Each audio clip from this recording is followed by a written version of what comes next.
The morning Clara Harlow decided to stop being a coward, the sky over Red Hollow looked like something dying. Bruised clouds pressed low over the valley, threatening rain that never seemed to come, just hung there in the air, making everything sticky and mean. She stood outside Mercer's general store with her hands shoved deep in the pockets of her worn coat, watching the men gathered near the horse posts. They were laughing. About her, most likely. They usually were. "She won't last an hour," Tommy Vickers said, loud enough that she could hear every word. He was 23 and handsome in that careless way that made stupid girls do stupid things. Cade will take one look at her and send her packing. Hell, she probably can't even get on a horse. That was Ray Donovan, older, meaner, with a wife at home he treated like furniture. Thing would collapse under all that weight. Clara felt her face burn, but she didn't move, didn't react. She'd learned a long time ago that reacting only made it worse, gave them more ammunition. Better to stand there and take it, let the words slide off like rain on glass. Except they never really slid off. They stuck, burrowed in, made homes in the spaces between her ribs. $20 says she quits before the sun hits noon. Tommy pulled out a wrinkled bill, waving it around. "You're on." Ray spat tobacco juice into the dirt. "I say she doesn't even make it to the ranch. Turns around halfway there." The bet was how this whole nightmare had started. 3 days ago, Clara had been in the store buying flour, the cheap kind that tasted like paste but was all she could afford on her seamstress wages, when she'd overheard Harriet Moss and her daughter talking about Rowan Cade's ranch. How he'd fired another hand, how he was impossible to work for, how men twice Clara's size had walked off his property in tears. "I heard he made Jacob Pierce shovel manure for 16 hours straight without water," Harriet had said, her voice dripping with scandalized delight. "Just to prove he was soft." "Someone should teach that man some Christian charity," her daughter had replied. Clara hadn't meant to laugh.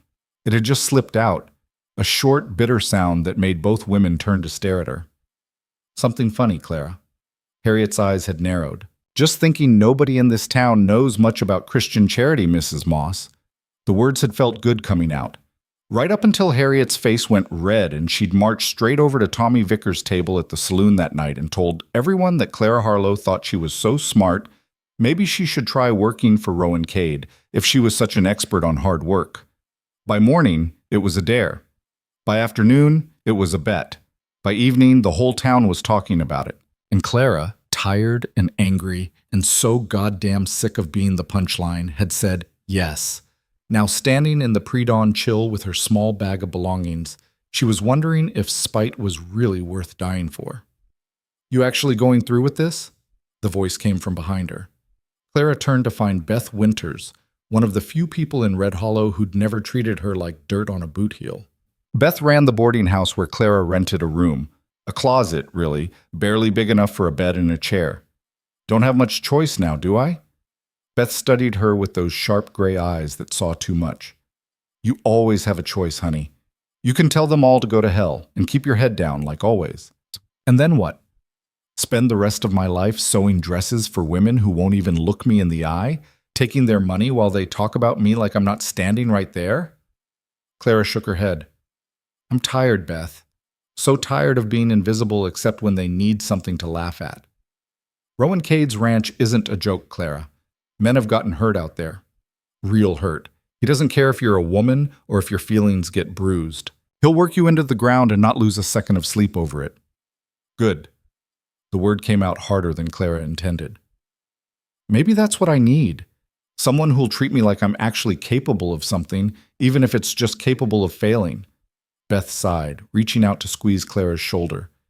"You're worth more than proving something to these fools." "Maybe, but I won't know that until I try, will I?" The walk to Cade's ranch took 2 hours. Clara had never been good with horses. They made her nervous, all that power and unpredictability. So she went on foot, following the dusty road that wound through scrub brush and rocky hills. Her bag wasn't heavy, didn't hold much. 2 changes of clothes, a hairbrush, the small sewing kit she carried everywhere. Not much to show for 26 years of living. The sun climbed higher, turning the air thick and hot. Sweat gathered under her arms, at the small of her back, places where her body folded in on itself. She could feel every pound she carried, every step and effort. Her thighs rubbed together, the fabric of her skirt chafing. Blisters were already forming on her heels from boots that had never quite fit right. Keep going, she told herself. Just keep going. The ranch appeared like a wound in the landscape. Wooden fences stretched across dry earth, corrals empty except for dust devils. A barn stood to the left, its red paint peeling like sunburned skin. The main house was small, functional, no decoration or warmth. Everything looked used up, worked over, surviving rather than thriving. Clara stopped at the gate, suddenly aware of how stupid this was. What was she doing here? She didn't know anything about ranching, couldn't ride, couldn't rope, could barely lift a full water bucket without her arms shaking. This wasn't bravery. This was suicide. You lost? The voice hit her like a slap. Clara spun around to find a man standing about 10 feet away, and her first thought was that he looked exactly like his ranch, worn down and hard. Rowan Cade was tall, lean in the way of men who burned more than they ate, all sinew and sharp angles. His face was weathered, lines carved deep around his mouth and eyes. Dark hair, too long, curling at his collar. He wore work clothes that had seen better years, and his hands were rough, scarred, the hands of someone who'd spent a lifetime fighting with the earth.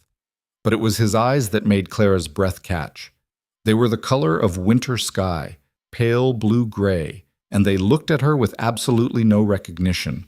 Not disgust, not mockery, just a flat, assessing stare that said she registered about as much as a fence post. "I'm Clara Harlow." Her voice came out steadier than she felt. "I'm here about work." Something flickered across his face. Surprise, maybe, or annoyance. "Didn't put out any notice for help." "I know, but I heard you fired your last hand. Thought maybe you could use someone." His eyes traveled over her, slow and deliberate, taking in her size, her softness, the way she was already breathing hard from the walk. Clara felt herself shrinking under that gaze, all her courage leaking out through the holes in her boots. "What kind of work you think you can do here?" Not cruel, just matter of fact, genuinely asking. "Whatever needs doing." "You ever worked a ranch before?" "No." "Can you ride?" "No." "Rope?" "No." "Muck stalls, mend fence, break ice in winter, haul feed, brand cattle?" "No." Clara lifted her chin, forced herself to meet those cold eyes. "But I can learn. I'm stronger than I look." That almost got a smile. Almost. Just a tiny twitch at the corner of his mouth that might have been amusement or might have been gas. That'd have to be pretty damn strong then. There it was. The moment she'd been expecting, the rejection, the mockery. She waited for it, braced herself. But Rowan Cade just studied her a moment longer, then turned and started walking toward the barn. "Come on then." Clara stood frozen. "What?" "You want work? I got work. But I'm not holding your hand through it, and I'm not making it easy. You do what I tell you when I tell you, or you walk. No second chances, no coddling. We clear?" "We're clear." "Then keep up." The barn was worse than it had looked from outside. The smell hit Clara first, rot and mold and animal waste left too long. Light filtered through gaps in the walls, illuminating dust particles that hung in the air like tiny ghosts. The floor was covered in old hay, manure, broken tools, things that might have been alive once, but were definitely dead now. "Had a storm come through 3 weeks back," Rowan said, not looking at her. "Roof leaked, ruined most of what was in here. Haven't had time to deal with it." Clara stared at the disaster around her. It would take days to clean this, weeks, maybe. "I want it cleaned out by sundown. Everything that's garbage goes in the burn pile behind the house. Tools get cleaned and organized. Hay that's still good goes in the loft. Anything you're not sure about, set aside and I'll look at it later." He picked up a shovel from near the door, held it out to her. "Questions?" "About 1,000. But Clara took the shovel, felt the weight of it in her hands. "No." "Water pumps outside. Don't drink from the trough." He paused, seemed to consider something. "You feel faint? You sit down. Pass out in here and the rats will probably start on you before I find you." Comforting.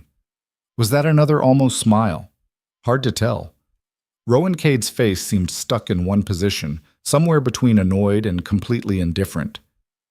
"Sundown," he repeated, then walked out, leaving Clara alone in the wreckage. For a long moment, she just stood there, shovel in hand, surrounded by filth and failure. The smart thing would be to walk out, go back to town, face the laughter, return to her small room and smaller life. She'd tried. That was something, wasn't it? Except it wasn't. Trying and failing was just another story for them to tell. Another way she'd proven she was exactly what they'd always said she was: useless, weak, a joke.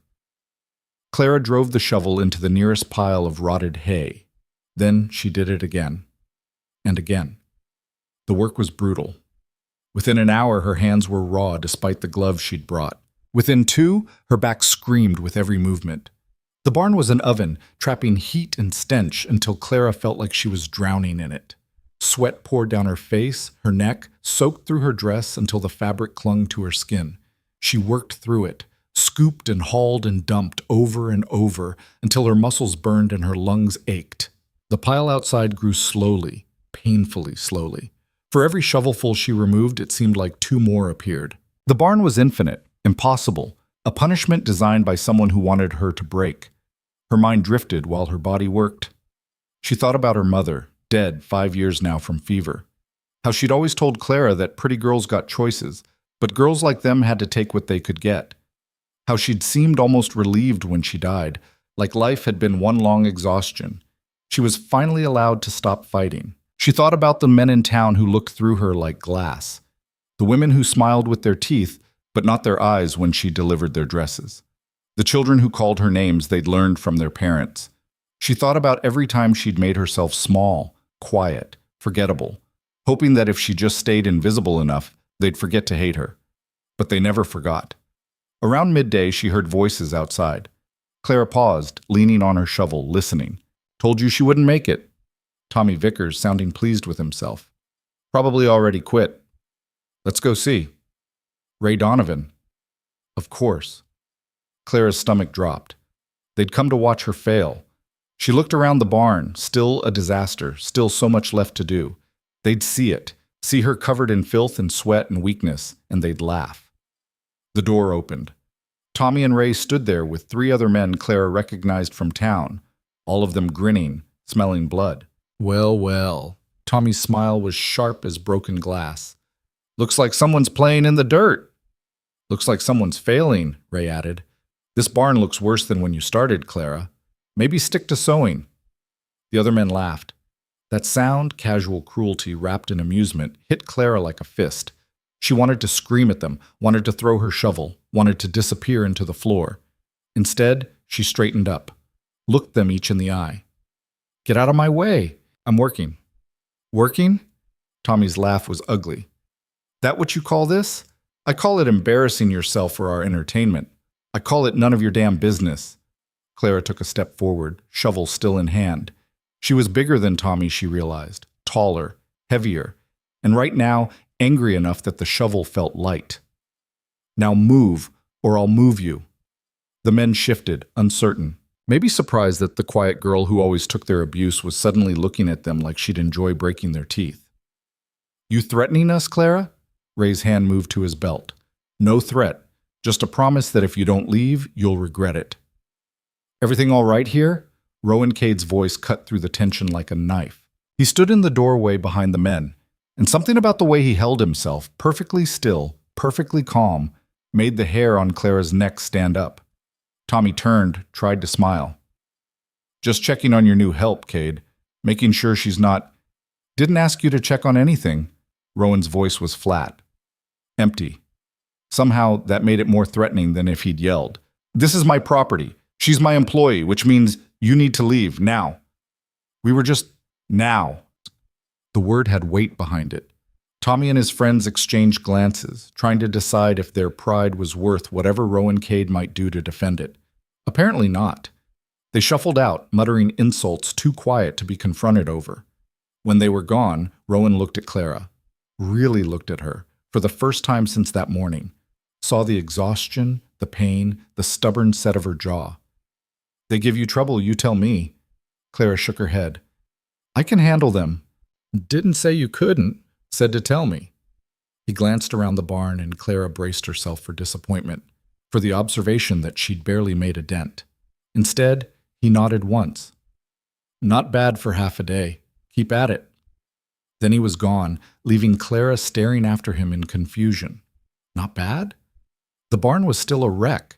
She'd gotten maybe a quarter of it done, if that. But he'd said not bad. And he'd stood up for her. Nobody had ever done that before. The thought sat strange in her chest, something warm and uncomfortable that she didn't know what to do with. So she did the only thing she could, turned back to the work and kept going. By late afternoon, Clara's hands were bleeding through the gloves.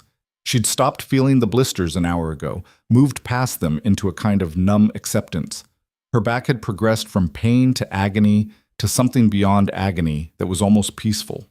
Her body wasn't hers anymore. It was just a machine that scooped and hauled until the movements were automatic. The sun crawled across the sky with cruel slowness. Clara watched it through the gaps in the barn wall, watched the light change from harsh white to gold to something softer. She had no idea if she'd finish. The pile outside was bigger now, much bigger, but the barn still looked like something had died in it. Her arms shook every time she lifted the shovel. Her legs threatened to give out. Once, she did sit down just for a moment because the world had started to tilt, and she remembered what Rowan had said about passing out with the rats. But she got back up. The sun touched the horizon. Clara threw the last shovelful of rotted hay onto the pile outside, then stood in the doorway, looking at what she'd done. The barn wasn't perfect, wasn't even close, but it was empty, clean. The tools hung on the wall, organized by size. The good hay was in the loft. The floor was swept. She'd done it. The realization hit her all at once, and suddenly she was shaking, not from exhaustion, though she was exhausted, but from something else, something that felt like tears but sharper. Sun's down. Clara jumped. She hadn't heard Rowan approach. He stood a few feet away, looking at the barn with that same unreadable expression. I know, she managed. I finished. You did. He walked past her, into the barn, examining her work. Clara held her breath, waiting for criticism, for the list of things she'd done wrong. But Rowan just looked around, tested the hay in the loft, checked the tools. When he came back out, he almost looked surprised. You did good work. 3 words. Simple words. But they landed in Clara's chest like something precious and fragile. Thank you. You can sleep in the house. Small room off the kitchen.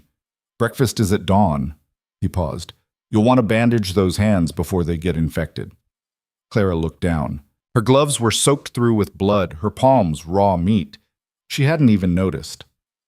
I will. And Clara? Rowan met her eyes, and for the first time she saw something in them besides indifference. Respect, maybe, or recognition. Those men come back. You tell me. Understood? Why? The question slipped out before she could stop it. Why do you care? Because nobody deserves to be harassed on my land, and because you earned your place here today. That means something. He walked away before she could respond, heading toward the house. Clara stood in the gathering darkness, hands bleeding, body screaming, heart doing something complicated and painful in her chest. She'd earned her place. For the first time in her entire life, she'd earned something just by being herself. Not by making herself smaller or quieter or more convenient, but by refusing to quit. The walk to the house felt longer than the walk to the ranch that morning. Every step hurt. Clara's boots felt like they weighed 100 pounds each, and she was pretty sure her legs were going to give out before she made it to the door. The kitchen was small, clean, functional. A wood stove, a simple table, 2 chairs. Everything worn but cared for in that particular way of someone who didn't have much but took pride in what they had. Rowan stood at the stove, stirring something in a pot. The smell hit Clara hard. Meat, vegetables, something savory that made her stomach clench with sudden desperate hunger. She couldn't remember the last time she'd eaten. This morning? Yesterday? Sit. Rowan nodded at one of the chairs. Clara sat, probably too quickly, her body melting into the wood with relief.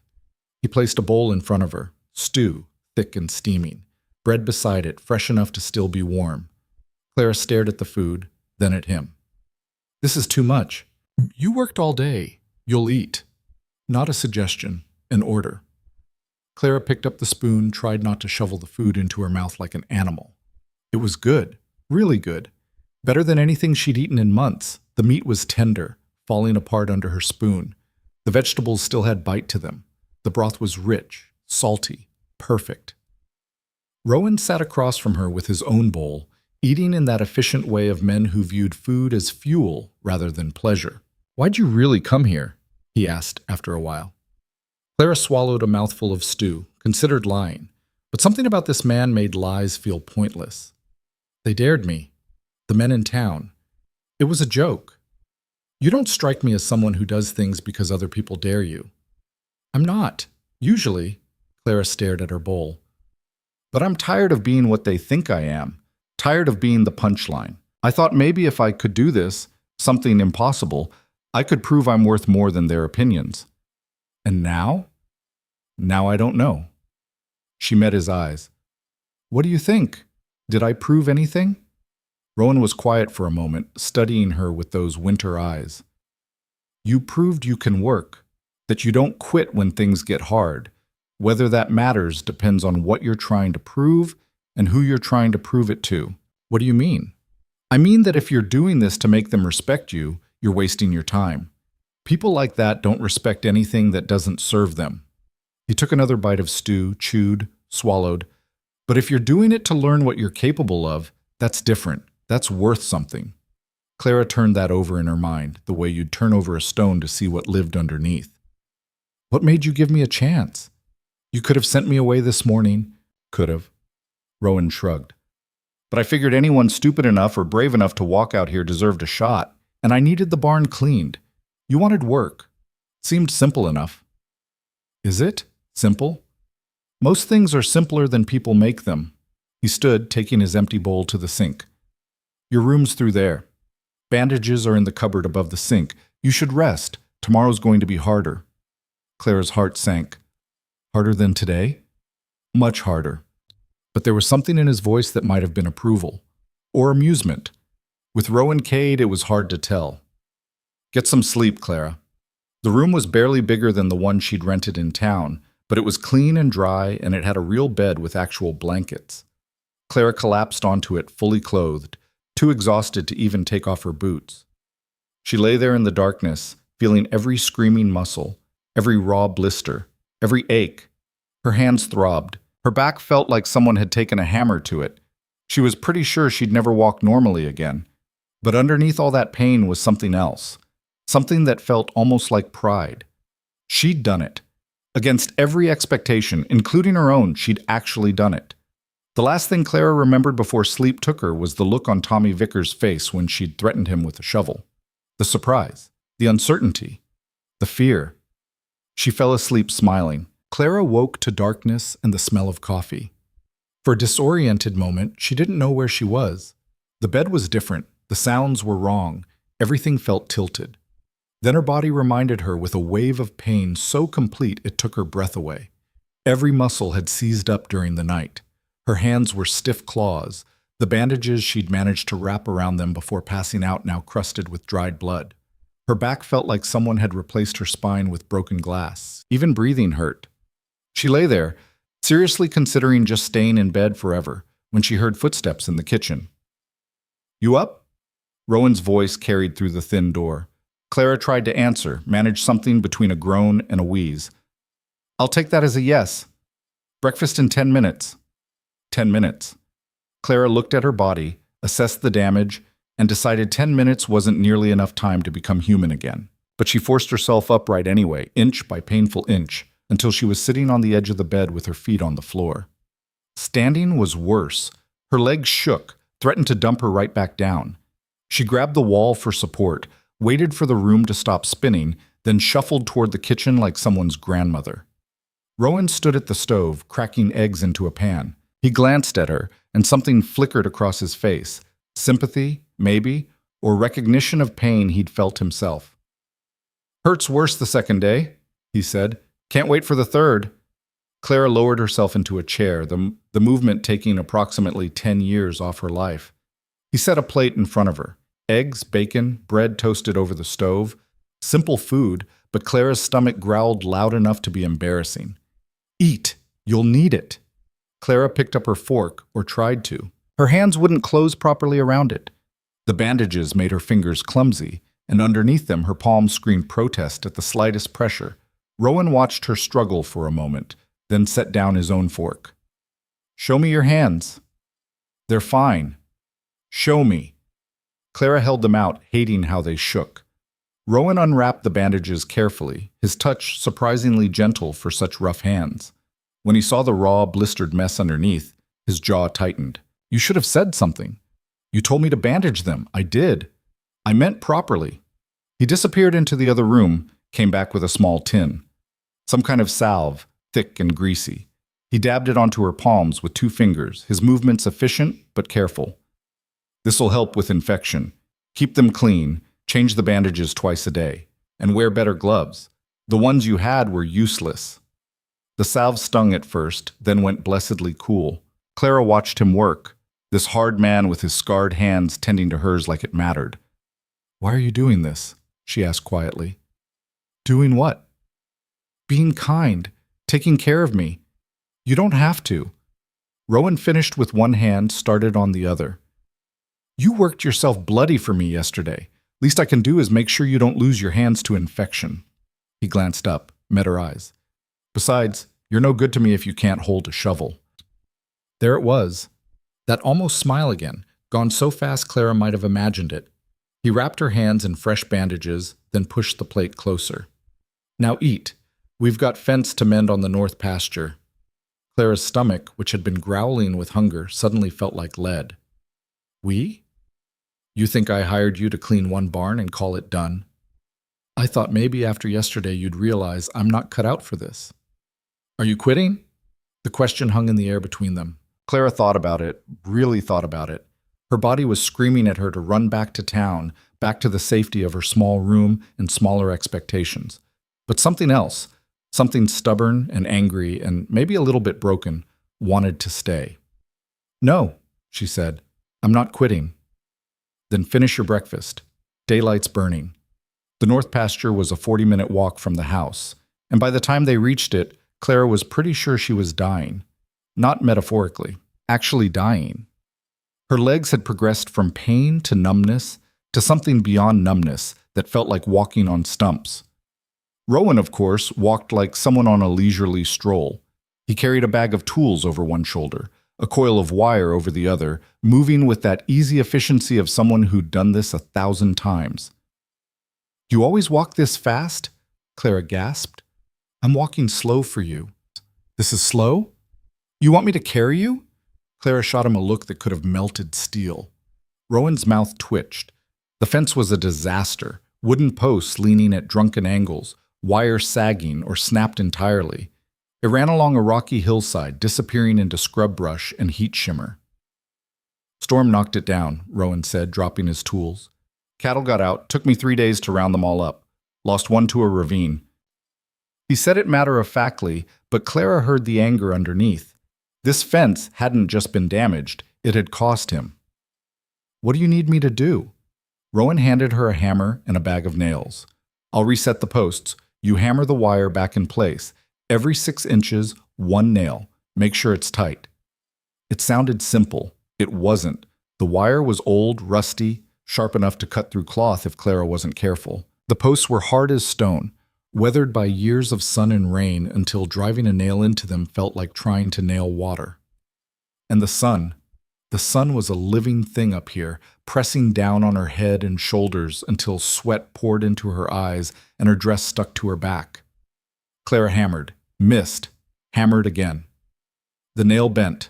She pulled it out, started over. Rowan worked a few yards away, digging out a broken post with a shovel. His shirt was already dark with sweat, his hair falling into his eyes. He didn't talk while he worked, just moved with that same steady rhythm. Dig, lift, toss. Dig, lift, toss. "You always work alone out here?" Clara asked after a while, needing to hear something other than the sound of her own failure. "Mostly. Don't you get lonely?" "No." "Not even a little?" Rowan paused, leaning on his shovel. "You always ask this many questions?" "Only when I'm trying not to think about how much my hands hurt." He studied her for a moment, then went back to digging. "I like the quiet. People talk too much, say things they don't mean. Out here things are honest. A fence is broken, or it's not. A cow is sick or it's not. No games, no lies. Clara thought about that while she hammered another nail. Must be nice. In town, everything's a game. Everything's about who you are and who you know and whether you're worth their time. That why you left? Part of it? She paused, considering how much to share. Mostly I left because I was tired of pretending to be smaller than I am. Quieter. Less... everything. You don't strike me as quiet. I wasn't always. Clara drove another nail home, felt a small spark of satisfaction when it went in straight. But when you're a girl like me, not pretty, not thin, not anything anyone wants, you learn to make yourself invisible. It's safer that way. Rowan was quiet for so long, Clara thought he wasn't going to respond. Then he said, "World's full of people who think they're better than everyone else. Usually they're the ones worth the least." It wasn't comfort exactly. But coming from him, it felt like something close. They worked through the morning, the sun climbing higher, the heat becoming something almost solid. Clara's hands screamed through the bandages. Her arms shook every time she raised the hammer. Twice she dropped nails and had to get on her knees to find them in the dirt, her vision swimming with exhaustion. But she kept going. Around noon, Rowan called a break. He had water in a canteen, shared it with Clara, even though she'd drained most of her own supply an hour ago. They sat in the shade of a scrubby tree, not talking, just breathing. "You're doing better than I expected," Rowan said after a while. Clara laughed, a tired sound. "Your expectations must be pretty low." "They are. Most people quit by now. Even men? Especially men." He took another drink, wiped his mouth with the back of his hand. Men get told their whole lives they're supposed to be strong, tough, able to handle anything. When they can't, they break. You, though, you've been broken already. Makes you stronger, in a way. That's a depressing observation. Doesn't make it wrong. Clara looked at him, this strange, hard man who said true things that hurt. "What broke you?" His face closed off immediately, shutters slamming down. "We should get back to work." "I'm sorry, I didn't mean to I know." He stood, brushing dirt off his pants. "But some things aren't for sharing. Not yet, anyway. Not yet." The words hung in Clara's mind as they returned to work. Implied a future where maybe he would share, where maybe they'd know each other well enough for that kind of honesty. The thought should have scared her. Instead, it felt like possibility. The afternoon was worse than the morning. The heat reached a point where breathing felt like drowning. Clara's dress was soaked through, her hair plastered to her head. The bandages on her hands were falling apart, crusted with blood and dirt. Every nail felt like the last one she'd ever drive. Every step like the last one she'd ever take. But the fence was getting fixed. Slowly, painfully, one nail at a time, the sagging wire pulled tight, the broken posts replaced. It was something. It was progress. Around 3, Clara heard voices. She looked up to see 3 riders approaching, men on horseback, moving at an easy trot. Even from a distance, Clara recognized them. Daniel Cross, who owned the ranch to the east. His son, Michael, 20 years old and mean in that casual way of boys who'd never faced consequences. And someone else, a stranger, sitting his horse like he owned the world. Rowan saw them too. His jaw tightened, his whole body going tense in a way that made Clara nervous. "Who are they?" "Neighbors." He said it like a curse. The riders pulled up about 10 feet away. Daniel Cross was a big man, red-faced and barrel-chested, the kind of man who laughed too loud and stood too close. His son was a younger, meaner version. The stranger was older, dressed in clothes too fine for ranch work, with cold eyes that assessed Clara like she was livestock. "Kate," Daniel's voice was jovial, false. "Heard you hired some help. Wanted to see for myself." "Didn't realize my business was yours to see, Cross." "Now, don't be unfriendly. This is Warren Bates. Come down from the territorial office. Wanted to meet all the ranchers in the area." Daniel gestured to the stranger, who nodded but didn't dismount. "Bates, this is Rowan Cade. And that there." He looked at Clara, his smile widening. "That's the help he hired." The way he said help made it clear he thought it was hilarious. Warren Bates studied Clara with those cold eyes. "You're the woman from town, Clara Harlow." It wasn't a question. Clara straightened up, hammer still in hand. I am. Interesting hire, Cade. Bates's voice was smooth, educated. Didn't take you for a charitable man. I'm not. Rowan's voice was flat. She's a worker, same as anyone else. Come now. Michael Cross spoke up, smirking. We all know what she is. Tommy Vickers told the whole town about the bet. How long you think she'll last? I give her another day, maybe two. I give her till she realizes what kind of man Cade really is, Daniel added, still smiling that false smile. Maybe then she'll run back where she belongs. Clara felt rage building in her chest, hot and immediate. But before she could speak, Rowan stepped forward. Get off my land. The smile faded from Daniel's face. Now hold on. You heard me.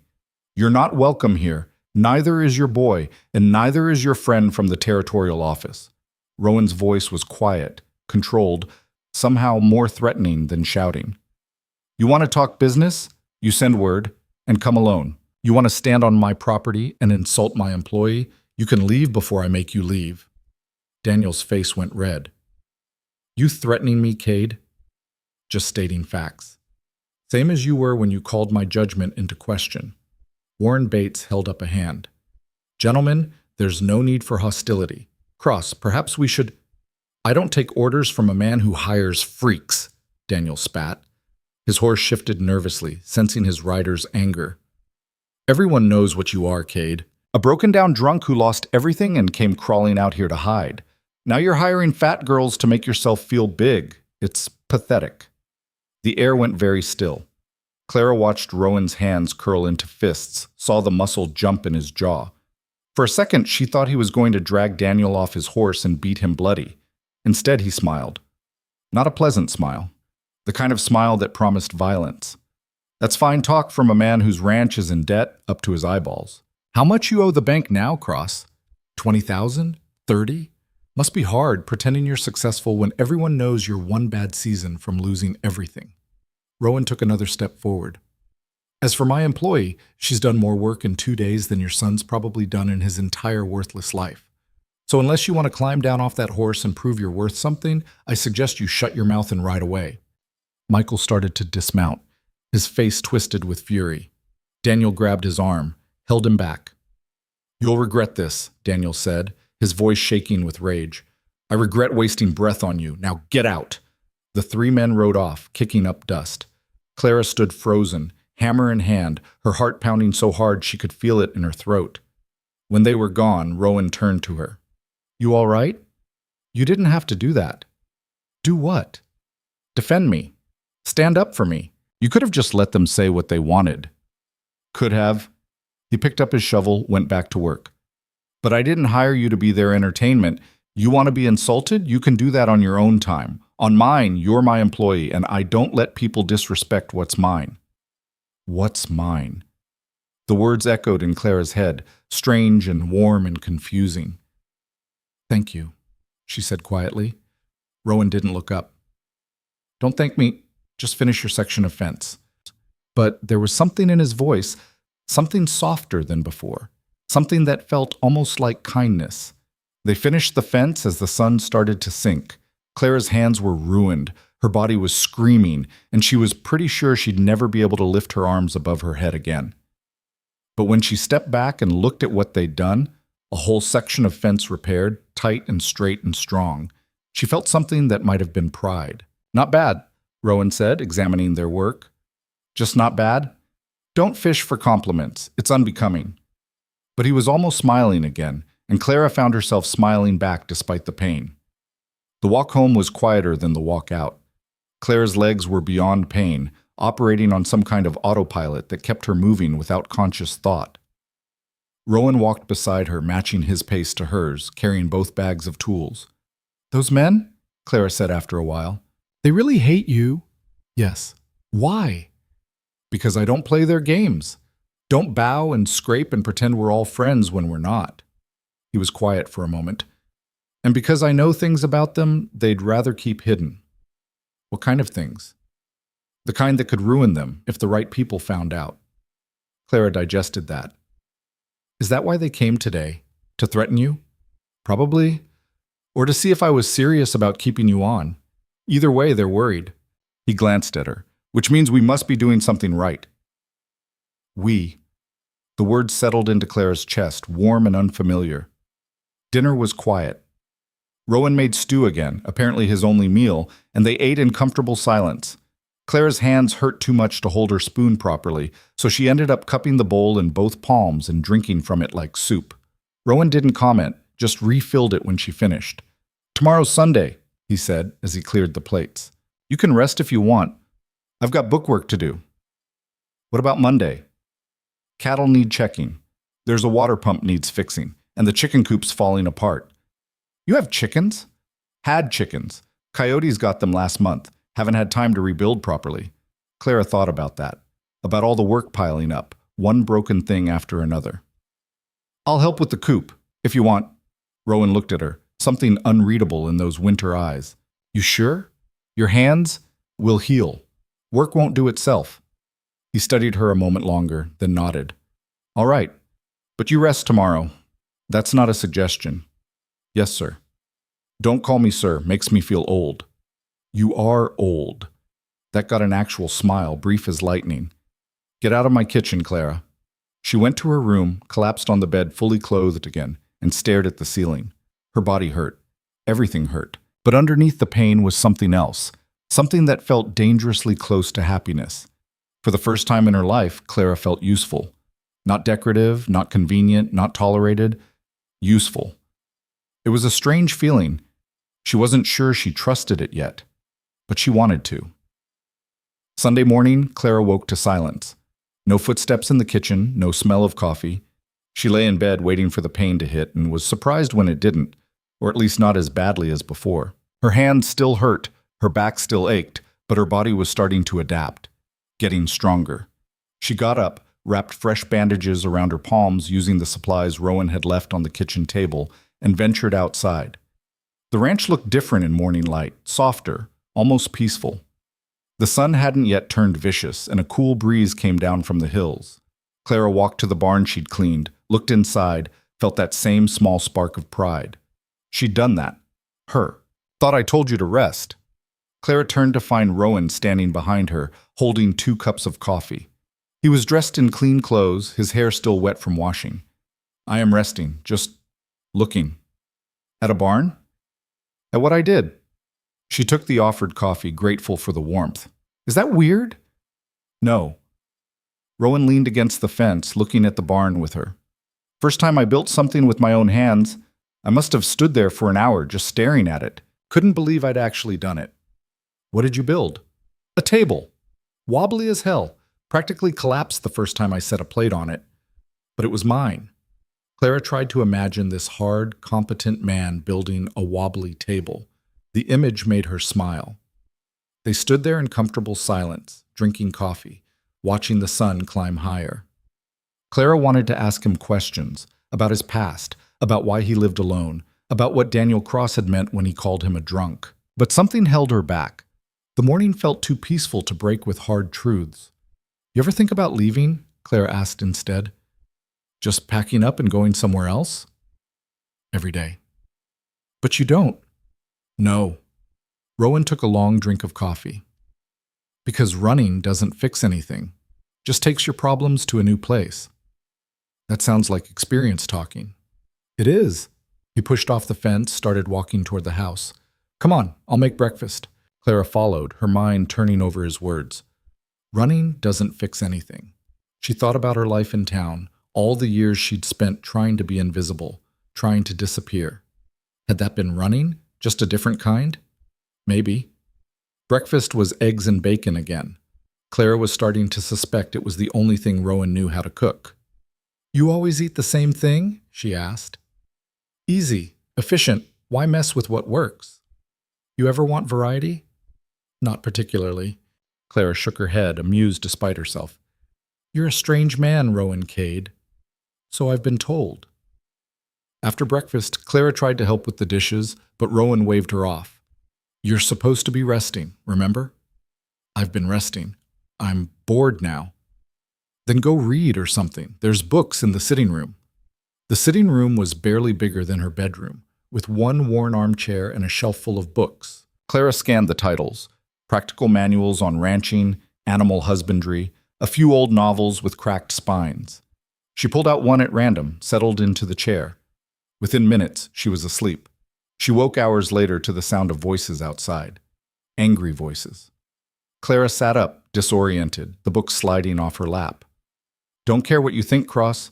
This is my land, and I'll hire who I want. You're making us all look bad. First you come out here acting like you're better than everyone, now you're hiring that girl just to prove a point. It's an embarrassment. Clara moved to the window, peered out. Rowan stood in the yard facing Daniel Cross, who'd dismounted from his horse and stood toe-to-toe with him. Michael lurked behind his father, trying to look intimidating. The only embarrassment here is you, Rowan said, his voice deadly calm. Coming onto my property uninvited, telling me how to run my ranch. You've got some nerve. I've got concerns. We all do. You bring in that woman, next thing you know, every ranch in the area will have to hire whoever wanders up asking for work. Standards matter, Cade. You're right, standards do matter. Rowan took a step closer. Which is why I hired someone who actually works instead of someone like your son, who's never done an honest day's labor in his life. Michael's face went red. You son of a... Careful. Rowan's voice dropped lower. You're on my land, which means if you take a swing at me, I get to put you down like the rabid dog you are, and I'll enjoy it. Clara's hands tightened on the windowsill. She should go out there. She should, what, get between two angry men? That seemed like a good way to get hurt, but she couldn't just stand here either. She pushed open the door, stepped out into the yard. All three men turned to look at her. Mr. Cross, Clara said, keeping her voice steady, I think you should leave. Daniel's laugh was ugly. The freak speaks. Tell me, girl, you enjoy being Cade's charity case? Enjoy knowing everyone's laughing at both of you? I enjoy knowing I earn my keep. Can you say the same? Clara met his eyes, refusing to look away. Or are you still living off your father's name while your ranch falls apart around you? The words hung in the air like thrown knives. Daniel's face went from red to purple, his hands curling into fists. You watch your mouth, or what? Clara took a step forward, and to her surprise, Daniel took a step back. You'll hit me? A woman half your age? That'll really help your reputation in town. Rowan was watching her with something that might have been approval, or surprise, maybe both. Daniel pointed a shaking finger at Rowan. You're going to regret this, both of you. You keep saying that, Rowan replied, still waiting for something to actually happen. Father and son mounted their horses, rode off in a cloud of dust and fury. When they were gone, Clara let out a breath she didn't know she'd been holding. You didn't have to do that, Rowan said. You keep defending me. Figured it was time I returned the favor. Still, that was stupid. Daniel Cross is a dangerous man when he's angry. So are you. Clara looked at him. But you stood up for me anyway. Something passed between them in that moment. Understanding, maybe, or recognition. Two people who'd been pushed around too long deciding to push back. Come on, Rowan said finally. Your rest day's almost over. Might as well make dinner. They cooked together, awkward in the small kitchen, but figuring it out. Clara made bread while Rowan prepared the stew, their movements gradually finding a rhythm. It felt domestic in a way that should have been uncomfortable, but somehow wasn't. Why do you live out here alone? Clara asked, kneading dough. You could have a wife, a family. Had a wife once. Rowan's voice was carefully neutral. Didn't work out. I'm sorry. Don't be. Some people aren't meant to be together. We figured that out before it got too messy. Clara wanted to ask more, but the set of his shoulders told her the subject was closed. So instead she asked, what about friends? You must have had some before. Had a few. Lost them when I came out here. Their choice or yours? Both. He stirred the pot, steam rising. I wasn't a good person for a long time, Clara. Drank too much, said things I shouldn't have, hurt people I cared about. When I left to come here, most of them were relieved to see me go. And now? Now I'm trying to be better. Not sure I'm succeeding, but I'm trying. The honesty of it hit Clara hard. This wasn't a man making excuses or deflecting blame. This was someone who'd looked at himself and seen the ugliness, and was working to fix it. I think you're succeeding, she said quietly. Rowan looked at her, really looked at her, and for once his eyes weren't cold or distant. They were just tired. Human. We'll see, he said. They ate dinner as the sun set, talking about nothing important. The weather, the cattle, whether the pump could wait another day or needed immediate fixing. Easy conversation that felt like breathing. When Clara finally went to bed, her hands no longer hurt quite as much, and the ache in her back had settled into something almost comfortable. She lay in the darkness, thinking about the look in Rowan's eyes when she'd defended him, thinking about how it felt to be useful, to matter, to be more than just the punchline of someone else's joke. And she thought about tomorrow, about the work waiting, about the life she was building out of dust and stubbornness and spite. It wasn't much yet, but it was hers, and that was everything. 3 weeks passed before the town made its move. Clara had settled into a rhythm at the ranch, her body hardening in ways she never thought possible. The soft flesh that had made her a target her whole life was becoming something else. Still heavy, still substantial, but now layered with muscle that showed in her shoulders, her arms, the way she could lift fence posts that would have crushed her a month ago. Her hands had calloused over, the blisters becoming tough skin that could grip a hammer without bleeding. She'd learned to anticipate the work, to read Rowan's silences and know what needed doing without being told. Fix the water trough, mend the gate, check the cattle in the south pasture for signs of illness. The ranch was starting to feel less like a place she worked and more like a place she belonged. Rowan had changed too, in small ways. He talked more now, though his version of talking was still just a few sentences strung together over the course of a day. He'd shown her how to ride, patient in a way that surprised them both when Clara fell off 3 times and got back on each time without crying. He'd started asking her opinion on things, which field to rotate the cattle to, whether to sell the old plow or try to fix it one more season. Small things, but they added up to something that felt dangerously close to partnership. They were replacing boards on the chicken coop. Rowan had finally gotten new birds from a farm 2 valleys over, when Clara heard the sound of multiple horses approaching. She straightened up, hammer in hand, and felt her stomach drop. There were at least a dozen riders coming up the road. She recognized some of them: Daniel Cross and his son Michael leading the pack, Tommy Vickers and Ray Donovan from town, a few other ranchers she'd seen at the general store. All men, all angry-looking. Rowan had heard them too. He set down the board he'd been measuring, his face going carefully blank in that way Clara had learned meant he was furious but trying to control it. "Stay behind me," he said quietly. "Like hell." "Clara, we're in this together, remember? You said so yourself." She moved to stand beside him, not behind. Whatever they want, they can say it to both of us. The riders pulled up in a semicircle, surrounding them. Daniel Cross dismounted and the others followed suit. They moved like a pack, coordinated in their hostility. "Cade," Daniel's voice was formal, cold. "We need to talk." "Talk then, but make it quick. I've got work to do." "This is about her." Daniel gestured at Clara like she was something distasteful he'd found on his boot. "About what you're doing here." "What I'm doing is running my ranch. What you're doing is trespassing." "The whole valley's talking, Cade. You've got a woman living out here with you, unchaperoned. A woman who's not your wife, not your family. You know what that looks like." Clara felt heat rise in her face, but before she could speak, Rowan laughed. It was a harsh, bitter sound. "You're worried about propriety? You, Daniel Cross, who everyone knows keeps a mistress in town while your wife pretends not to notice? That's rich." Daniel's face went red. "My personal life is my business, and mine is mine. Clara works here. She earns her keep. What we do or don't do beyond that isn't your concern. It is when it affects the whole valley." This from Warren Bates, the territorial official who'd been with Cross before. He'd been quiet until now, standing at the back of the group. "There are standards we maintain here, Cade. Moral standards. A single woman living with a single man without benefit of marriage, it's scandalous." "Scandalous?" Rowan repeated the word like it tasted bad. Funny how scandal only seems to matter when it involves a woman who doesn't fit your idea of proper. "Clara works harder than any man I've ever hired. She's earned her place here 10 times over. But because she's a woman, because she doesn't have a husband or a father to vouch for her, suddenly it's a problem." "It's more than a problem." Tommy Vickers stepped forward, smirking. "It's an embarrassment. You've got the whole town laughing at both of you. Her for thinking she can do a man's work, you for being desperate enough to hire her." "I don't recall asking for the town's opinion," Clara said. her voice cutting through the murmur of agreement from the other men. "And I sure as hell don't recall needing your permission to work." "Watch your mouth, girl," Ray Donovan growled.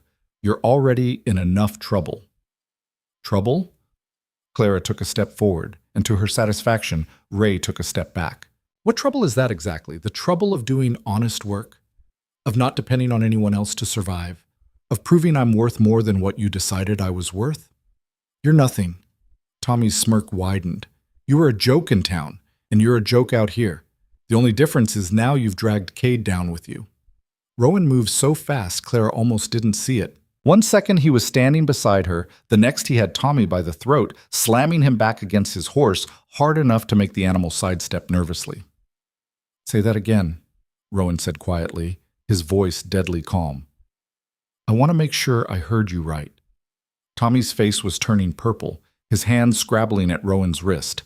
The other men surged forward, but Rowan didn't move, didn't even look at them. "She's worth 10 of you," he continued, still in that terribly calm voice. "She shows up every day, does the work without complaint, doesn't whine about how hard things are. You, on the other hand, are a useless piece of garbage who's never done a real day's work in your life. So if anyone here is a joke, it's you. Let him go, Cade." Daniel's hand moved to the pistol at his belt. "Now." Rowan released Tommy, who collapsed coughing and gasping. But he didn't step back, didn't show any fear despite being outnumbered 12-1. "You all came out here to threaten me," he said, looking at each man in turn. "To tell me how to run my ranch, how to live my life. Well, here's my answer. Go to hell. All of you. Clara stays, she works. And if any of you have a problem with that, you can take it up with me personally. One at a time, no guns, just you and me. Any takers?" Silence. The men shifted, exchanged glances, but nobody stepped forward. "That's what I thought." Rowan turned his back on them, a gesture of contempt so profound it made Clara's breath catch. "Now get off my land before I start shooting." "This isn't over," Warren Bates said, his voice tight with anger. "The territorial office will hear about this. Your reputation is already damaged, Cade. You keep this up. You won't be able to sell cattle, won't be able to get supplies in town, won't be able to— "Won't be able to what?"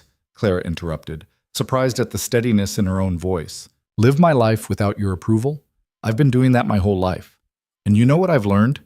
Your approval isn't worth a damn thing. None of you are." She looked at each man, letting them see her contempt, her rage, her absolute lack of fear. "You came out here expecting us to back down, to apologize, to send me away like a good little girl who knows her place. But I'm done knowing my place. My place is wherever I decide it is. And right now, it's here, on this ranch, doing work that matters. So you can take your concern and your standards and your scandal and choke on them." The words hung in the air like a slap. Claire could see the shock on their faces, the anger, the disbelief that she'd spoken to them like that. Warren Bates's expression went cold. "You'll regret this, both of you." "Maybe," Rowan said, "but at least we'll regret it on our own terms." The men mounted their horses, their movements stiff with fury. Daniel Cross paused before leaving, looking down at Rowan from his saddle. "You're finished in this valley, Cade. We'll make sure of it." "You can try." They rode off, kicking up dust and leaving behind the acrid smell of sweat and hostility. Clara stood frozen, watching them go, her heart hammering so hard she thought it might break through her ribs. When they were finally out of sight, her legs went weak. She sat down hard on the ground, her whole body shaking with reaction. Rowan crouched beside her. "You all right?" "I don't know." Clara looked at her hands, saw them trembling. "I just told off 12 men, powerful men, men who could ruin us. They were going to try to ruin us anyway. But now they'll actually do it. They'll spread rumors. They'll turn the whole valley against us. They'll— Let them." Rowan's voice was calm, certain. "Clara, look at me." She did. His eyes were still that pale winter blue, but there was warmth in them now, something that looked almost like pride. "You stood up for yourself, for us. You didn't back down, didn't apologize, didn't try to make yourself smaller to please them. Do you know how rare that is? Rare and stupid seem pretty similar right now. Maybe. But you were magnificent." He stood, offered her his hand. "Come on, we've got a chicken coop to finish." "How can you think about chickens right now?" Because the work doesn't stop just because some men got their feelings hurt. Chickens need a coop. We're building one. Everything else can wait. Clara took his hand, let him pull her to her feet. His grip was strong, steady, and he didn't let go immediately. "Thank you," she said quietly, "for defending me. Again. You defended yourself. I just backed you up." "Still, it means something." Rowan's expression softened slightly. "Yeah, it does." They worked in silence for a while, the rhythm of hammer and nails soothing in its familiarity. But Clara's mind kept circling back to what had just happened, to the threats and the anger and the very real possibility that they'd just made enemies who could destroy them. "What do you think they'll do?" she asked finally. "Make life difficult, spread rumors. Maybe try to get me blacklisted from selling cattle at market." Rowan shrugged. "Could be worse." "How is that not already worse?" "Because we're still here, still working, still proving them wrong just by existing." He hammered in another nail, his movements precise. "That's the thing about people like Cross and Bates. They think they have power because everyone's too scared to stand up to them. But the second you stop being scared, their power disappears." "I'm still scared." "Good. Means you're smart. But you're doing it anyway, which is what matters." Clara thought about that while she held the next board in place. Doing it anyway. That had been her whole life lately. Doing things that terrified her, that hurt, that seemed impossible. And somehow, she was still standing. The sun was setting by the time they finished the coop. It wasn't perfect. One corner sat slightly crooked, and the door stuck a bit. But it was solid. It would keep the chickens safe from coyotes and weather. They stood back, admiring their work in the fading light. "Not bad for a couple of outcasts," Rowan said. Clara smiled despite everything. "Is that what we are?" "Seems like it. You got thrown out by the town. I got threatened by the valley's most powerful men. If that doesn't make us outcasts, I don't know what does." "Could be worse. Could be better, too." They walked back to the house together, tired and dirty, and surprisingly at peace given what had happened. Clara realized she wasn't thinking about the threats anymore, wasn't worrying about what tomorrow would bring. For now, it was enough to have finished the work, to have a place to sleep, to have someone who stood beside her instead of behind her. Dinner was quiet. Rowan made stew again. Clara had given up hoping for variety. And they ate while the last light died outside. "They're going to come back," Clara said, breaking the silence. "Not today, maybe not tomorrow, but they will." "I know. And when they do, it's going to be worse. They'll bring the law, or burn the barn, or find some way to force me out." Rowan set down his spoon, looked at her directly. "Is that what you think? That I'd let them force you out?" "I think you try to protect me. But there are limits to what one man can do against that many." "You're right. There are limits." He paused, seemed to be weighing something. "Which is why we need to change the game." "What do you mean?" "I mean they're coming after us because they see scandal. Two unmarried people living together. No chaperone, no propriety. It gives them ammunition." Rowan's expression was unreadable. "But if we were married, that ammunition disappears." Clara's heart stopped. Started again, too fast. "What?" "Think about it. If we're married, they can't say anything about us living together. Can't claim scandal or impropriety. Takes away their biggest weapon." "You're talking about a marriage of convenience." "I'm talking about survival." Rowan leaned forward, his eyes intense. "Clara, I don't know what's going to happen in the coming weeks, but I know those men are serious, and I know they won't stop until they've broken us, unless we take away their reason to fight." "By getting married?" Clara tried to process this, her mind spinning. "That's insane." "Is it? We already work together, already live in the same house. We trust each other, or we're starting to. Marriage would just make it official. Marriage is supposed to be about more than convenience." "For some people, maybe. But for us?" Rowan shrugged. "It could be a partnership, a way to protect what we're building here. You'd have security, legal protection. I'd have help I can actually depend on. We'd both have a shield against people who want to tear us down." Clara stared at him, trying to figure out if he was serious. The expression on his face suggested he was. Completely, terrifyingly serious. "You're asking me to marry you." I'm offering a solution to a problem we both have. That's not the same thing. No, Rowan admitted. It's not. But it's honest, which is more than most marriages start with. Clara stood, needing to move, to think. She walked to the window, looked out at the darkness. Somewhere out there, those men were plotting their next move, planning how to destroy them, how to put her back in her place. The thought made her furious. If we did this, she said slowly, what would it mean? Really mean? It would mean you'd be my wife on paper, have legal rights to the ranch, to everything I own, protection under law, a name that carries more weight than Harlow. And in practice? Rowan was quiet for a moment. That would be up to us to figure out. I'm not expecting... He stopped, seemed to struggle with the words. I'm not asking you to share my bed if that's what you're worried about. Just my life, my work, this place. Why? Clara turned to face him. Why would you do this? Risk everything for someone you barely know?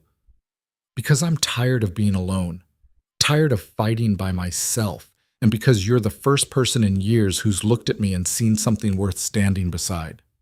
His voice was raw, honest, in a way that made Clara's throat tight. I don't know if that's enough reason for you, but it's the truth. Clara looked at this man, hard and scarred and broken in ways she was only beginning to understand, and saw herself reflected back. Two people the world had tried to crush, still standing, still fighting, still hoping, maybe, for something better.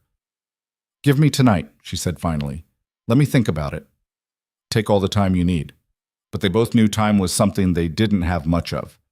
Clara lay in bed that night, staring at the ceiling, her mind racing. Marriage. The word felt foreign, impossible. She'd never imagined anyone would want to marry her. Had accepted long ago that she'd die alone, unmarried, unmourned. But this wasn't about want, was it? This was about survival, strategy. Two people making a choice to stand together because separately they'd be destroyed. Was that enough? Could it be? She thought about the alternative. Going back to town, defeated. Hearing them laugh. Hearing them say they always knew she couldn't make it. Spending the rest of her life sewing dresses and being invisible. Or staying here and watching Rowan get torn down because he'd defended her. Watching the ranch fail because the valley turned against him. Knowing it was her fault. Both options felt like dying. But marriage, that felt like living. Like choosing to fight instead of surrender. Like claiming something for herself that nobody thought she deserved. By morning, Clara had made her decision. She found Rowan in the barn, checking on the new chickens. He looked up when she entered, his expression carefully neutral. I'll do it, Clara said without preamble. I'll marry you.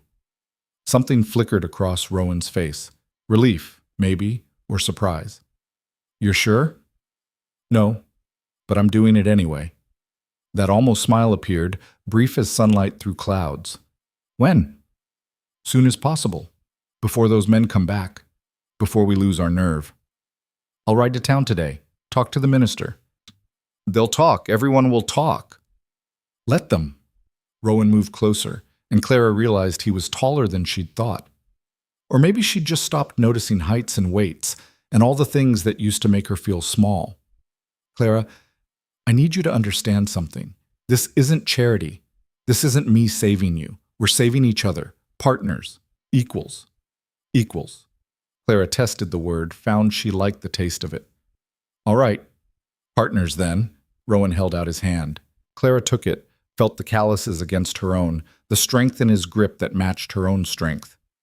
Partners, he agreed. 3 days later, they stood in front of Minister Walsh in the small church at the edge of Red Hollow. The minister had been shocked when Rowan asked him to perform the ceremony, had tried to talk them out of it, had suggested they wait, reconsider, think about what they were doing. Rowan had handed him $20 and told him to do his job. There were no witnesses except Beth Winters, who'd shown up despite Clara's insistence that she didn't need to come. Beth stood in the front pew, tears running down her face. And Clara didn't know if they were happy tears or sad ones. The ceremony was quick, perfunctory. Minister Walsh rushed through the words like they burned his mouth. Rowan's responses were steady, certain. Clara's voice shook, but she got through it. When the minister said, "You may kiss the bride," Rowan looked at Clara with a question in his eyes. She nodded, once. He kissed her forehead, gentle and brief, a promise rather than a claim. I now pronounce you man and wife, Minister Walsh said, sounding like he was announcing a funeral. They walked out into the sunlight as Mr. and Mrs. Rowan Cade, and Clara felt the weight of eyes on them. People had gathered outside, drawn by curiosity or malice. She heard whispers, gasps, outright laughter. Tommy Vickers stood at the front of the crowd, his face twisted with something ugly. Congratulations, Cade. Hope you got a good dowry because you sure as hell didn't get a good wife. Clara waited for the hurt to hit, the shame. It didn't come. Instead, she felt something else, a fierce, burning satisfaction. She looked Tommy in the eye and smiled. I got a husband who respects me. That's more than any woman who married you could say. The crowd went silent. Tommy's face turned red, then purple. Before he could respond, Rowan took Clara's hand, her left hand, where a simple gold band now circled her finger, and led her to the wagon he'd brought to town. Don't look back, he said quietly. I'm not. They rode out of Red Hollow together, leaving the whispers and the stares and the cruelty behind. Clara looked down at the ring on her finger, this symbol of something she'd never thought she'd have. It wasn't love. Not yet, maybe not ever. But it was choice. It was defiance. It was two people deciding that the world didn't get to win. And for now, that was enough. You nervous? Rowan asked as they drove. Terrified. Me too. Clara looked at him in surprise. Really? Haven't been married in 10 years, forgot how it felt. He glanced at her, and there was something vulnerable in his expression. Hoping I do better this time. What happened? With your first wife? She left. Said I drank too much. Worked too much. Didn't love her enough. She was right on all counts. His hands tightened on the reins. Spent years blaming her, but truth is, I was the problem. Drove her away with my anger and my stupidity.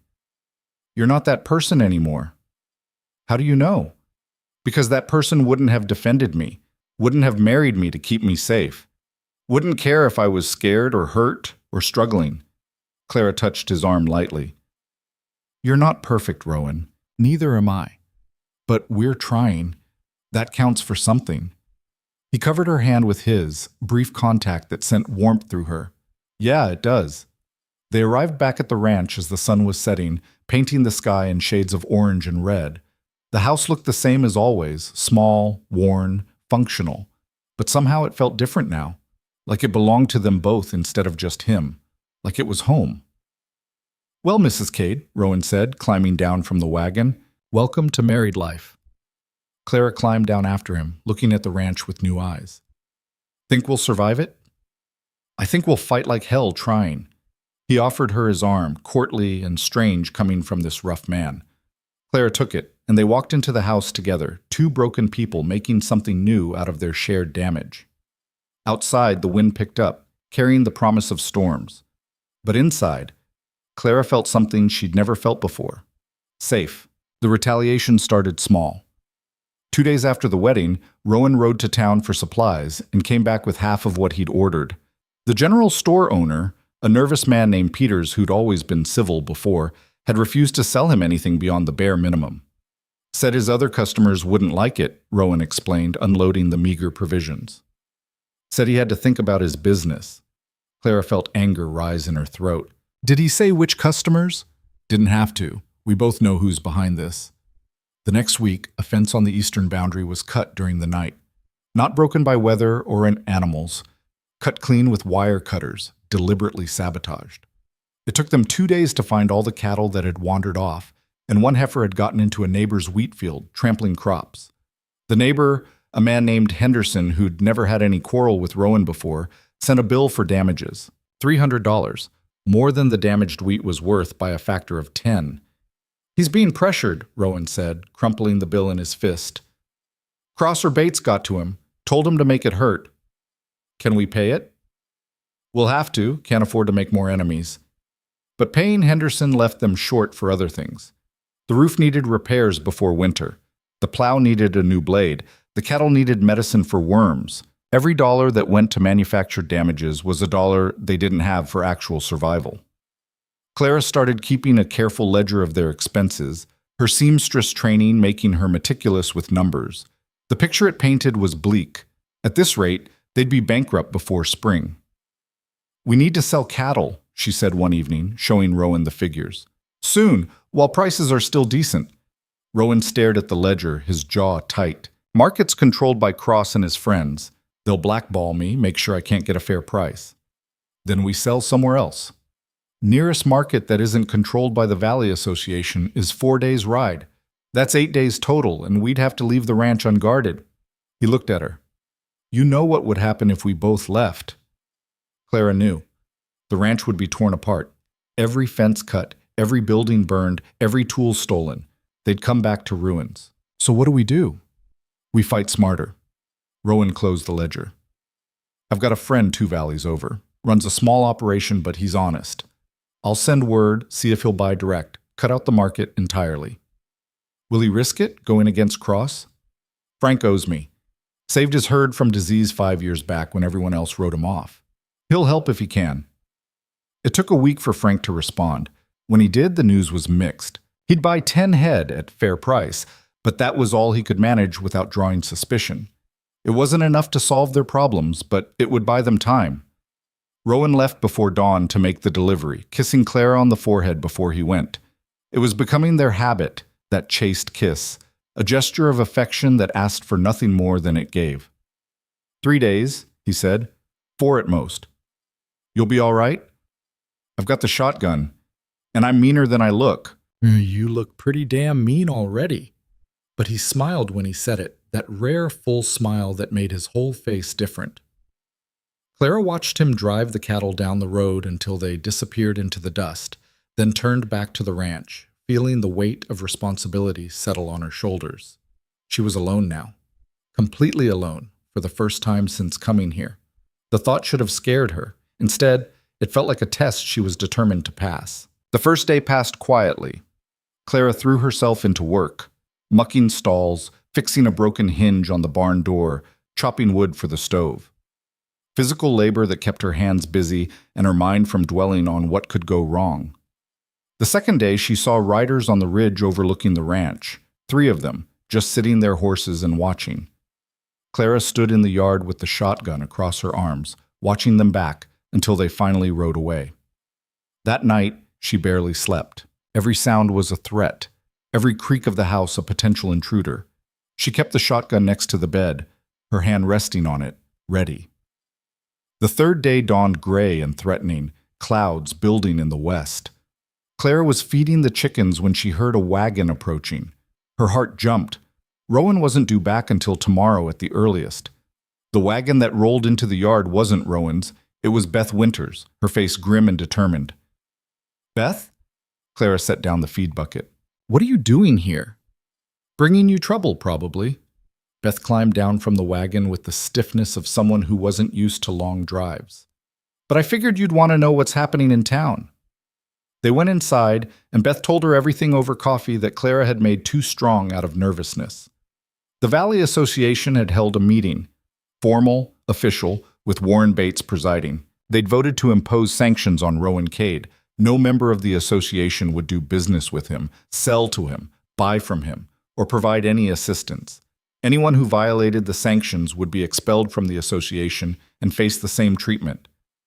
"They're trying to starve you out," Beth said bluntly. "Cut off your supplies, your markets, everything. They want you gone." "Because I married him. Because you both refused to bow. That's what this is really about. You made them look weak, and they can't stand it." Beth reached across the table, gripped Clara's hand. "Honey, I'm not going to lie to you. This is bad. Without the association, you can't function. Every rancher in the valley is a member." "Not every rancher." Clara's mind was racing. "What about the small holders, the ones who don't have enough land to matter to Cross and his friends?" "They're scared. The association controls access to water rights, grazing permits, everything. Going against them is suicide." Clara stood, paced to the window. The clouds were darker now, and she could smell rain coming. "Then we'll find another way." "What way? Clara, be realistic." "Realistic is what got me a lifetime of being stepped on. I'm done with realistic." She turned to face Beth. "Rowan and I didn't get married just to roll over and die the first time things got hard. We knew this was coming. We'll handle it." "How?" "I don't know yet. But we will." Beth studied her for a long moment, then shook her head in something that might have been admiration or disbelief. "You've changed. That scared girl who left town a few months ago, she's gone." "No, she's not gone. She just finally got angry enough to fight back." Beth left before the rain started, but not before extracting a promise from Clara to send word if things got desperate. Clara stood in the doorway and watched her go, feeling the first drops hit her face. The storm rolled in hard and fast, the kind of violent weather that turned the world into a gray blur of water and wind. Clara secured the animals, checked that the barn door was latched, then retreated inside. She was heating soup for dinner when she heard it, the sound of a horse, barely audible over the storm. Clara grabbed the shotgun, positioned herself by the window. A single rider approached, hunched against the rain. Too small to be Rowan. Clara's finger moved to the trigger. Then the rider pulled up close enough for her to see the face beneath the dripping hat. Michael Cross. Clara's blood went cold. She opened the door, stepped out onto the porch with the shotgun raised. "That's far enough," she shouted over the rain. Michael held up his hands, but he was smiling. Even soaked and miserable, he was smiling, and that scared Clara more than if he'd been angry. "Just came to talk, Mrs. Cade." "We've got nothing to talk about." "I think we do." He dismounted, took a step closer.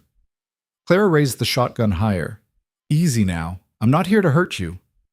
"Then why are you here?" "To make you an offer." Michael wiped rain from his face.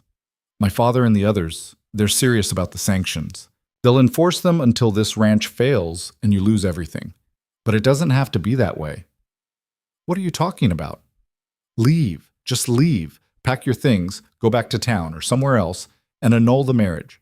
Say Cade forced you, that you were desperate. People will believe it." Michael's smile widened. "Do that, and the sanctions get lifted. Cade gets to keep his ranch. Everyone wins." Clara stared at him, rain running down her face, and felt something break open inside her. Not pain, but fury so pure it was almost beautiful. "Get off my land!" "You're not thinking clearly. I said get off my land before I shoot you for trespassing." "You won't shoot me." But Michael's smile wavered. "You're not that stupid." Clara fired. The shot went wide. Deliberately, but close enough that Michael's horse reared in panic. He grabbed for the reins, cursing. "Next one won't miss," Clara said, already reloading. "Now ride away and tell your father and Bates and all the rest that I'm not going anywhere. This is my home, my ranch, my life. And if they want it, they'll have to kill me to take it." Michael stared at her, and for the first time Clara saw fear in his eyes. Real fear. He mounted his horse in one jerky motion and kicked it into a gallop, disappearing into the rain. Clara stood on the porch until he was gone, then slowly lowered the shotgun. Her hands were shaking, but not from fear. From rage. From the absolute certainty that she would burn this whole valley down before she let them win. The storm raged all night. Clara didn't sleep, just sat in the kitchen with the shotgun across her lap, listening to the wind tear at the roof and the rain hammer the windows. Every sound made her jump. Every shadow was a threat. But morning came, as it always did. The storm blew itself out, leaving the world washed clean and shining. Clara walked outside to assess the damage and found one of the fence sections knocked down, the chicken coop's door torn off its hinges, and a tree limb through the barn roof. She stood in the mud, looking at the destruction, and felt tears burn behind her eyes. It was too much. Too much damage, too much work, too much everything. Then she wiped her eyes, picked up a hammer, and got to work. She was nailing the chicken coop door back in place when she heard the wagon. This time it was Rowan, driving hard, the wagon bouncing over the muddy road. He pulled up and jumped down before the wheels had fully stopped. "Are you all right?" His eyes scanned her frantically. "I saw the storm from the road, tried to get back faster, but I'm fine." Clara set down the hammer. Michael Cross came by. Rowan's expression went dark. What did he want? Clara told him about the offer, about the threat, about firing the warning shot. Rowan listened without interrupting, his face getting harder with every word. When she finished, he was quiet for a long moment. Then he said, "You should have killed him." "I wanted to, but then we'd have bigger problems." "We already have bigger problems." Rowan gestured at the ranch. "Look at this place, Clara. We're falling apart. The sanctions are working." Michael was right about that much. They're going to starve us out. So what do you want to do? Give up? Send me away? Clara heard her voice rise but couldn't stop it. Is that what you want? No. The word came out fierce. That's the last thing I want. But I need you to understand what you're signing up for. This isn't going to get easier. It's going to get worse. We're going to lose money, lose cattle, maybe lose everything, and they're going to blame you for all of it. Let them. Clara, let them blame me. I don't care anymore. She moved closer, made him look at her. Rowan, I've spent my whole life trying to avoid blame, trying to be small and quiet and acceptable so people wouldn't have a reason to hate me. And you know what? They hated me anyway. I was still the joke, still the freak, still worthless. So if they're going to hate me regardless, I might as well give them a real reason. Rowan's expression shifted, something like awe creeping into his eyes. You mean that? Every word. He reached out, cupped her face in his rough hands. It was the most intimate he'd ever been with her, this simple touch that felt like a promise. Then we fight, no matter what it costs. Together? Together. He kissed her then, not on the forehead, but on the mouth. It was brief, almost chaste, but it sent electricity through Clara's entire body. When he pulled back, they were both breathing hard. I sold the cattle, Rowan said, his voice rougher than usual. Got fair price from Frank. It's not much, but it'll keep us going a few more months. And after that? After that, we figure something else out. We always do. He looked past her at the ranch, at all the damage and disrepair. Come on, we've got a lot of work to do. They worked side by side for the rest of the day, fixing what the storm had broken, reinforcing what it had weakened, and slowly Clara began to see the ranch not as a burden, but as a battleground. Every fence they fixed was a declaration. Every building they repaired was a middle finger to the men who wanted them gone. By evening, they'd made real progress. The barn roof was patched, the fence was up, the chicken coop was secure. They were filthy, exhausted, and running on coffee and stubbornness.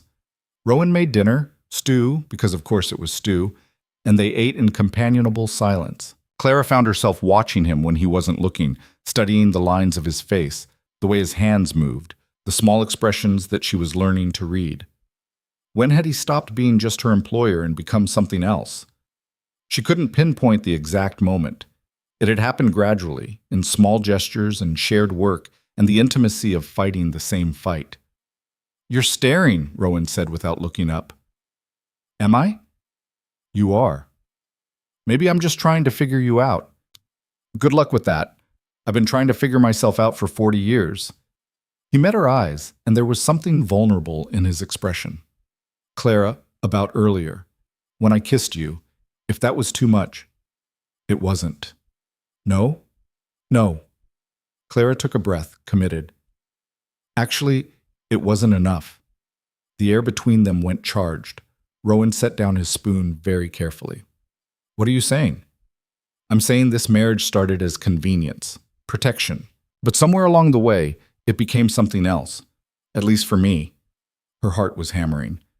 I don't know if you feel the same, and if you don't, that's fine. We can keep things as they are. But I needed you to know. Rowan stood, moved around the table to where she sat. He pulled her up into his arms, and Clara went willingly, her body fitting against his in a way that felt inevitable. I feel the same, he said against her hair. Been feeling it for weeks now. Just didn't know if we... Clara pulled back enough to look at him. We're already married. Might as well make it real. Real. Rowan tested the word, then smiled. Yeah, real sounds good. He kissed her again, longer this time, deeper. Clara kissed him back, pouring weeks of frustration and fear and stubborn hope into it. When they finally broke apart, they were both shaking. Bedroom's this way, Rowan said, his voice rough with want. Clara took his hand and let him lead her. No hesitation, no fear. Just certainty that this was right, that they were right, that everything they'd fought for was leading to this moment. The next morning, Clara woke wrapped in Rowan's arms, her head on his chest, listening to his heartbeat. Sunlight streamed through the window, painting everything gold. For the first time in her life, she felt beautiful. Not because her body had changed, it hadn't. She was still heavy, still soft in places the world said she shouldn't be. But Rowan had touched every inch of her like she was precious, had looked at her with such hunger and tenderness that she'd believed, finally, that she was worth wanting. You awake? Rowan's voice rumbled in his chest. Barely. We should probably get up. Work to do. Work can wait. Since when do you say that? Clara propped herself up on one elbow, looked at her husband in the morning light. Since I realized I'm allowed to be happy, even if it's just for one morning. Rowan's expression softened. He reached up, traced her face with gentle fingers. You're allowed to be happy every morning, for the rest of your life if you want. Even when everything's falling apart around us? Especially then. He pulled her down for a kiss. The world can wait. Just for a little while. So they stayed in bed, learning each other, building something fragile and new out of damaged pieces. And for those few hours, the ranch and the valley and all their enemies didn't exist. There was only them. When they finally did get up, the day felt different. Everything felt different. Clara moved through her morning routine with a lightness she'd never known, humming while she fed the chickens, smiling at nothing. Rowan watched her with barely concealed amusement. You're happy. Is that a problem? Not even a little bit. They were checking the cattle in the south pasture when they saw the smoke. A thick black column rising from the direction of town, visible for miles. Rowan stood in his stirrups, shading his eyes. That's coming from the valley road, near Henderson's place. Should we check it out? Could be a trap. Could be someone who needs help. Rowan looked at her, that eternal calculation happening behind his eyes. Then he nodded. All right, but we go armed, and we don't take risks. They rode together, rifles across their saddles, alert for any sign of ambush. But the road was empty, the afternoon quiet except for birdsong and the distant crackle of flames. Henderson's barn was burning. Not a small fire, but a conflagration that had already consumed most of the structure. Henderson and his family stood in the yard with buckets, trying uselessly to fight it. Rowan and Clara didn't hesitate. They dismounted and joined the bucket line, working frantically to wet down the nearby buildings and keep the fire from spreading. It was brutal work in the afternoon heat, smoke choking them, embers burning holes in their clothes. After an hour, the barn was gone, but they'd saved the house and the other outbuildings.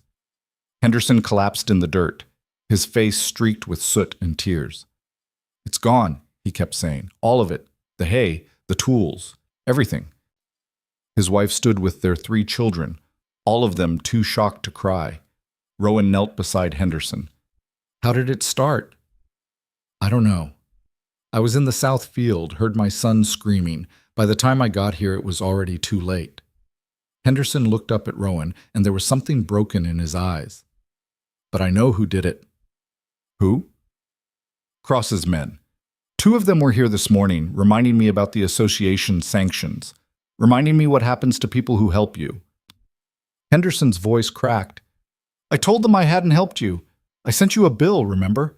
But they said it didn't matter, said anyone who wasn't actively working against you was a traitor to the valley. Clara felt sick. They burned your barn because you weren't cruel enough to us? They burned my barn because they wanted to send a message to everyone. Henderson looked around at his destroyed property. And the message is clear. Cross and Bates run this valley now. Anyone who doesn't fall in line gets destroyed. Rowan stood, his face like stone. Where are you going to go? I don't know. I've got family 3 territories over. Maybe they'll take us in. Henderson's shoulders shook. I'm sorry, Cade. I know I caused you trouble with that bill, but I had no choice. I know you didn't. Rowan pulled money from his pocket, most of what he'd gotten from selling the cattle, and pressed it into Henderson's hand. For the road, to help you start over. Henderson stared at the money, then at Rowan. I can't take this. Yes, you can. You've got kids to feed. Take it. Henderson broke down then, sobbing into his hands. His wife came over, took the money with shaking fingers, and whispered thanks. Clara and Rowan rode home in silence, the smoke smell clinging to their clothes, their hands black with soot. The afternoon that had started so perfectly now felt heavy with dread. They're escalating, Clara said finally. Yes. They'll come for us next. Probably. When? Rowan's jaw tightened. Soon. Henderson's barn was a warning. Next time, it'll be ours. Clara thought about the ranch, their home, their livelihood, everything they'd built together. The thought of watching it burn made her want to scream. Then we need to be ready. We can't fight them, Clara. Not directly. They've got too many men, too much power. So what do we do? Rowan was quiet for a long time. Then he said, we make them regret starting this fight. That night, they made plans. Not grand strategies or elaborate schemes, just simple, practical decisions about how to survive. They moved their most valuable tools into the house. They positioned buckets of water around the property. They took turns sleeping, one always awake and watching. And they waited for the inevitable attack, knowing it was coming, knowing they might not survive it, but also knowing they'd face it together, and that made all the difference. The attack came on a Tuesday night, 3 weeks after Henderson's barn burned. Clara was on watch, sitting in the kitchen with a rifle across her lap and a cup of coffee going cold in her hand. It was past midnight, the world outside reduced to shadows and the sound of wind through the grass. She'd been staring at the same spot on the wall for the last hour, fighting sleep, when she heard it. Horses. Multiple horses, moving fast. She was at the bedroom door in seconds, shaking Rowan awake. He came up instantly, years of living alone making him alert even in sleep. How many? He asked, already reaching for his gun. At least 6. Maybe more. They moved to the windows, one on each side of the house, and waited. The riders came into view moments later, a dozen men on horseback, torches in hand, their faces hidden by bandanas. They spread out in a loose circle around the house, and Clara's heart sank. This wasn't a warning. This was an execution. Daniel Cross rode at the front, his bulk unmistakable even in the dark. He pulled up about 50 yards from the house and called out, his voice carrying in the still night. "Cade, we know you're in there. Come out and maybe we'll let the woman live." Rowan's jaw tightened, but he didn't move, didn't respond. "You've got 1 minute to show yourself before we burn you out." Clara looked at Rowan. "What do we do?" "We fight." "Against 12 men? You got a better idea?" Clara thought about it, her mind racing. 12 armed men against 2 people in a wooden house. The math was terrible, but she'd spent her whole life being afraid, backing down, letting others dictate her fate. If she was going to die, she'd die standing. "Actually," she said slowly, "I might." She told Rowan her plan in quick, quiet words. His eyes widened, then narrowed, then something that might have been admiration crossed his face. "That's insane." "You got a better idea?" "No, but if this goes wrong, then we're dead anyway. Might as well try." Rowan studied her for a long moment, then nodded. "All right, let's do it." Clara moved to the front door while Rowan positioned himself at the back. She took a deep breath, opened the door, and stepped out onto the porch with her hands raised. The men tensed, weapons coming up. The men exchanged glances, uncertainty rippling through the group.